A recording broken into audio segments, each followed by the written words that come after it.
On Tuesday, spot gold suffered a sharp plunge, driven mainly by a stronger U.S. dollar and rising U.S.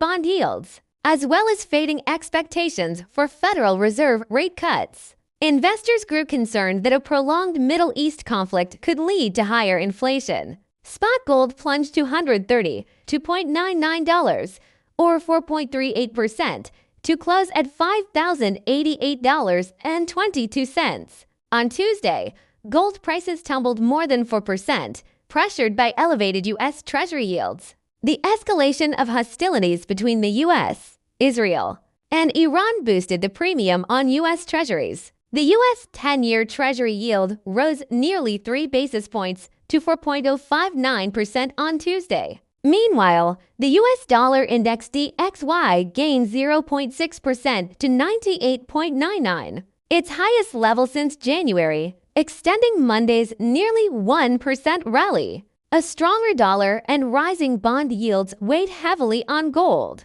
as the conflict, initially between the U.S. and Iran, spread to neighboring countries in the Middle East. Safe haven demand continued to boost the U.S. dollar. A potential return to a more hawkish monetary policy stance by global central banks is another driver of dollar strength.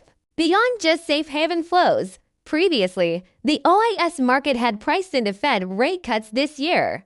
However, if inflation rebounds, the U.S. interest rate outlook will likely be re-evaluated. Investors appear less confident that the Fed will cut borrowing costs in 2026, leaving gold without support. Nevertheless, this pullback may be temporary. Safe haven flows driven by geopolitical risks should support higher gold prices ahead. All content is for reference only and does not constitute investment advice. If you trade based on this information, you are responsible for your own profits and losses. Please subscribe, like, and share.